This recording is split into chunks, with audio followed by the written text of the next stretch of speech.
It almost feels blasphemous to talk about this sort of a conversation, but I wanted to bring it up because it was posted about on social media and I thought it was so ridiculous, so I wanted to make a video discussing whatever is going on here.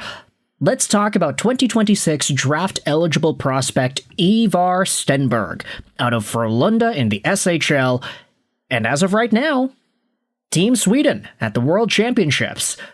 Stenberg has established himself as one of the top prospects in this NHL draft. His consolidated ranking is number 2. But there are a number of reports that actually see him as the top prospect in this year's draft. This aligns with some of the other information we have seen from various NHL reporters, suggesting that throughout the course of the season, and maybe even right now, Ivar Stenberg is ranked number 1 by some teams, by some scouts, by some media, by some analysts. The thing is, he could go number 4 in this year's draft, and we've made conversations known about why that could be the case, whether or not San Jose or Vancouver would end up reaching for another guy in their 2nd or 3rd overall draft positions. But that's neither here nor there.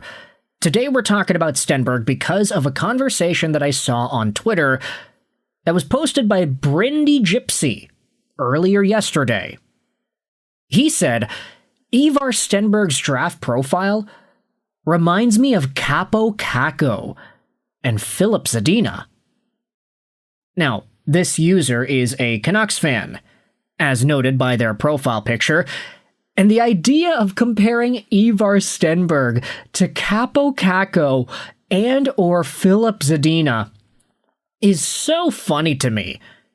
Because obviously, when you look at these two guys, Kakko and Zadina were both players that at one point throughout the course of their draft-eligible seasons, they were seen as the 2nd overall prospect, or maybe even 1st. Let's not pretend that Jack Hughes was the 100 out of 100 projected 1st overall pick. There were some folks back in the day that were arguing that the big winger out of Finland and Kaapo Kakko should have been 1st overall. Filip Zadina, the year beforehand, he had a really great World Juniors in his draft-eligible year, and this was good enough to project him into 2nd overall conversation territory. Number 1 in 2018 was always going to be Rasmus Dahlin, but for a good chunk of 2018 and their January period, we were saying, could Zadina actually go over Svechnikov at number 2? And could he potentially be a 1? Because he could have 40-goal potential at the NHL level? Those were the conversations we were having about Filip Zadina 8 years ago. And then 7 years ago for Kaapo Kakko, it was like, this guy's so good in the Finnish Liga. He was near a point per game as an 18-year-old, and he was almost a point per game at the World Juniors. There were so many things to like about Kakko. There were so many things to like about Zadina. But unfortunately, both of these guys kind of busted. Filip Zadina is not in the NHL anymore. He had multiple failed stints with the Detroit Red Wings before yeeting over to the San Jose Sharks. And Kaapo Kakko, on the other hand, while it's true he is an NHL player making $4 million a season, that's not a bad career for one to have carved out for himself. The fact is, Kaapo Kakko was seen as a 70 to 80 point potential guy by the time he reached his prime. A power winger who was kind of like Mikko Rantanen, but maybe a little less offensively gifted.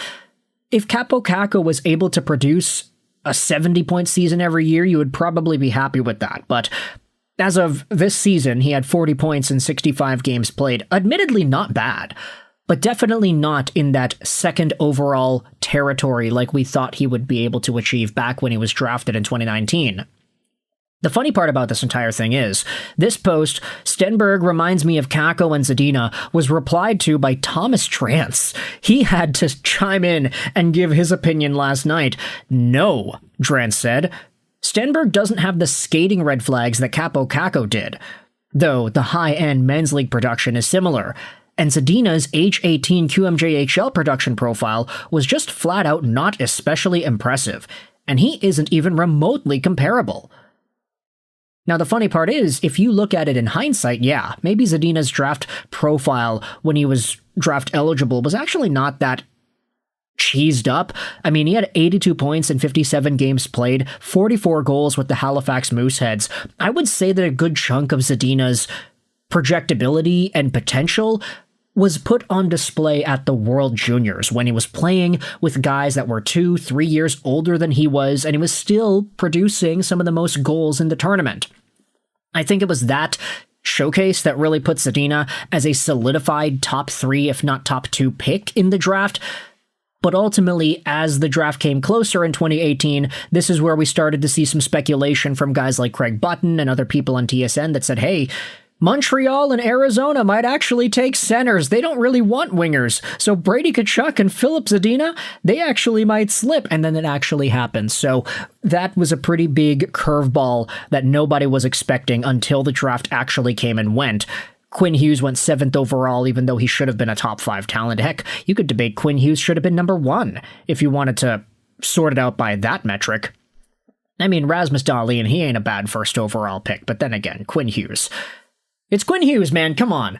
We can't go out there and glaze a guy that I've been hating on over the past few weeks on this YouTube channel. Why not? Why not? So going back over here to what Thomas Drance talks about, Kaapo Kakko still has issues with his mobility. That was always going to be one of the bigger things that he'd need to work on. Jack Hughes, on the other hand, the guy who did go first overall in 2019, he didn't have any issues whatsoever when it came to his skating and mobility. Jack Hughes carved out his draft profile because this guy was just a boss. He controls the play with his movement, and all the play flows through him and where he is on the ice. Jack Hughes, with his quick hands, his offensive IQ, his feet that allow him to breeze by most players on the ice. This is what led to Jack Hughes being a number 1 overall pick and a guy who at some point will get 100 points in a season. He just hasn't played the games, and that's the unfortunate part about Jack Hughes. Kaapo Kakko, there were always going to be some other issues there. You would need him to fill out his frame and improve his footwork to fully capitalize on the ceiling that we said he had back in 2019. And then Filip Zadina, I mean, this guy is just totally not comparable, according to Thomas Drance. Ivar Stenberg, if you wanted to go back to him, he moves well. He has that Mitch Marner kind of defensively responsible two-way winger element to his game. He plays more like a Barkov than he does a Patrick Kane. And Stenberg is a guy who, despite being a winger, has displayed very mature traits as a mobile, offensively gifted player at just 18 years old. Stenberg had 33 points in 43 games this season, and at the Worlds, he's got 6 points in 5 games. Kaapo Kakko, on the other hand, when he was draft eligible, he had 38 points in 45 games and 7 points in 10 World Championship games. So Kakko, less productive in the international tournament than Stenberg. However, the league play was technically similar if you wanted to go by that metric. So, Thomas Drance going out there and expressing how this is not something you can say. It's not really a profile worth comparing. I did find a little bit of humor in that. It's why I wanted to make a video about this. Zadina was much more of a shooter from mid-flank range, lethal though. Kakko, not in the same projectable stratosphere, completely different all-around approach. LOL, Drance, it's so easy to spot the people who have never watched Ivar play. He is a beast. He plays a far more rugged, fast game than Gavin McKenna. Zadina isn't remotely comparable. Kakko is a strange one. He is an exception as opposed to what is likely with Stenberg. Malholtra's profile doesn't match any NHL star, as Mark Scheifele is the closest you can get.